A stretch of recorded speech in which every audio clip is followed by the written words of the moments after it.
उत्तर प्रदेश के रामपुर गांव में हीरालाल नाम के वैद्य थे, जिनसे आसपास के कई गांव के लोग दवाइयां लेने और अपना इलाज कराने आते थे। मतलब वे गांव के बहुप्रसिद्ध डॉक्टर थे। सभी उन्हें वैद्य जी कहकर पुकारते थे। उनकी इकलौती बेटी थी जो बड़ी ही सुंदर थी। एक प्रकार से वो पूरे गांव की बेटी थी। सभी उसे प्यार से रानी बेटी बुलाते थे। उसे बचपन से ही कभी किसी चीज़ की कमी नहीं हुई थी। बड़े ही नाजों में पली और बड़ी हुई थी रानी। जब उसका विवाह पास के गांव के तिवारी जी मतलब सरपंच के बेटे के साथ हुआ, तब पूरे गांव को दावत दी गई। सब कुछ बहुत ही बढ़िया हुआ था। लेकिन यह क्या, एक ही माह के बाद यह लड़की अपने पिताजी के पास आकर फूट फूट कर रो रही थी। सिसकियों के कारण वो कुछ बोल ही नहीं पा रही थी। पिताजी के बहुत पूछने पर उसने बहुत देर बाद बोलना शुरू किया और बोला, पिताजी, मैं उस घर में फिर कभी नहीं जाऊंगी, मैं आपके पास ही रहूंगी। ऐसा बोलकर वो फिर से जोर जोर से रोने लगी। पिताजी समझदार थे। उन्होंने अपनी बेटी के सिर पर हाथ फेरते हुए बोला, कोई बात नहीं बेटा, आराम कर, हम बाद में बात करेंगे। और बेटी की माँ को इशारा करते हुए कहा, उसे कुछ खाने को दो और संभालो। शाम को हालात को समझते हुए पिताजी ने पूछा, अब बताओ क्या हुआ, क्यों नहीं जाना चाहती हो तुम अपने ससुराल? बेटी ने बताया, पिताजी, मेरी वो सास नहीं दुश्मन है मेरी। सुबह से शाम तक वो केवल मेरे ही पीछे पड़ी रहती है। पूरे गांव में मेरी बदनामी कर रखी है। वो हमेशा मुझे गालियां देती है और कहती है, तुझे यह नहीं आता, वो नहीं आता, ना जाने तेरे माँ बाप ने क्या सिखाया है। वो अनपढ़ बुढ़िया मुझे सिखाना चाहती है। और तो और पिताजी, घर के सारे लोग उसका कहना मानते हैं। पिताजी, मैं साफ कह देती हूँ, उस घर में या तो वो बुढ़िया रहेगी या मैं। उसके साथ में एक पल भी नहीं रहना चाहती। पिताजी गुस्से से बोले, हमने तो तुझे अच्छे संस्कार दिए हैं, वो तुम्हारी माँ के समान है, उनके लिए ऐसे शब्द मत बोलो, कुछ समय दो, सब कुछ ठीक हो जाएगा। बेटी ने कहा, पिताजी, मैं एक शर्त पर ही वापस जाऊंगी। पिता ने कहा, वो शर्त क्या है? पिताजी, आप तो इतने बड़े वैद्य हैं, दवाइयों और जड़ी बूटियों के विषय में जानते हैं। पिताजी सिर हिलाकर हामी भर रहे थे और बोले, तो आप मुझे ऐसा जहर दो जिसे खाकर मेरी सास मर जाए, क्योंकि मैं उसे किसी भी रीति से बर्दाश्त नहीं कर सकती। पिताजी मुस्कुराते हुए बोले, बेटा, ऐसे में तो तेरे ऊपर समस्या आ जाएगी, उसके मरते ही पुलिस तुझे जेल भेज देगी। बेटी भी थोड़ा सोचते हुए बोली, हाँ, यह तो मैं सोची ही नहीं। पिताजी ने कहा, ठीक है, मैं तुझे एक ऐसी दवा दूंगा कि उसे रोज एक पुड़िया खाने में मिलाकर दे देना।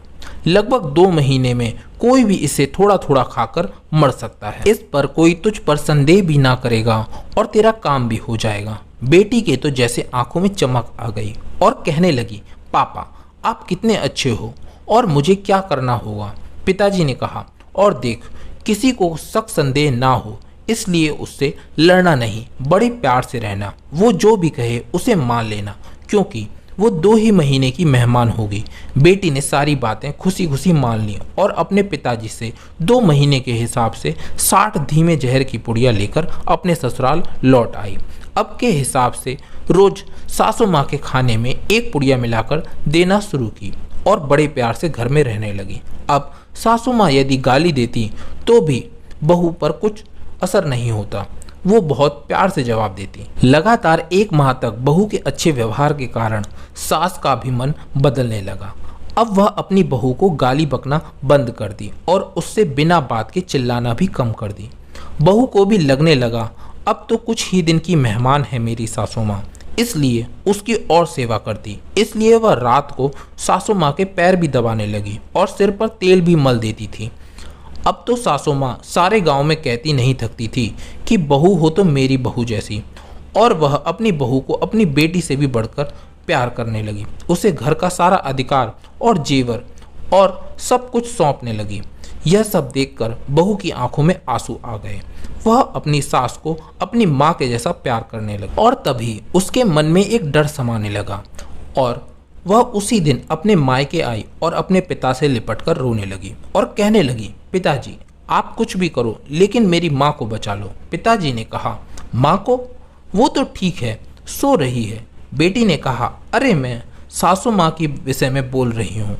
पिताजी ने कहा, क्यों, क्या हुआ उनको? बेटी ने याद दिलाया, अरे पापा, आपने जो जहर दिया था उसे खिलाते हुए 1 माह से ज़्यादा हो गए हैं। 15 दिन बाद वो मर जाएगी। मुझसे बहुत बड़ा गुनाह हो गया। मैं अब उन्हें मारना नहीं चाहती। आप कुछ भी कीजिए और उस जहर का तोड़ दीजिए। कुछ ऐसी दवा दीजिए ताकि उस जहर का असर खत्म हो जाए। वह रोए जा रही थी और पिताजी जोर जोर से हंस रहे थे। बेटी को कुछ समझ नहीं आया, पिताजी हंस क्यों रहे हैं। तब पिताजी ने कहा, बेटा चिंता मत कर, उन्हें कुछ नहीं होगा। मैं जानता था, तेरा दिल बहुत अच्छा है, तू किसी को मार नहीं सकती। मैंने जो पुड़िया तुझे दी थी वो तो काला नमक और जीरे का पाउडर था जो स्वास्थ्य के लिए लाभदायक है। देख बेटा, यह दुनिया ऐसी ही है। हम जैसा इस दुनिया को देते हैं वैसा ही प्राप्त करते हैं। यदि हम दूसरों को नफरत देंगे तो नफरत ही पाएंगे। यदि हम लोगों को प्रेम देंगे तो वापस प्रेम ही पाएंगे। बेटी चुपचाप खड़ी खड़ी आश्चर्य से अपने पिता की बुद्धिमानी भरी बातें सुन रही थी और आंसू बहा रही थी, पर ये आंसू खुशी के थे। दोस्तों, आपको ये कहानी कैसी लगी कमेंट सेक्शन में ज़रूर बताइए।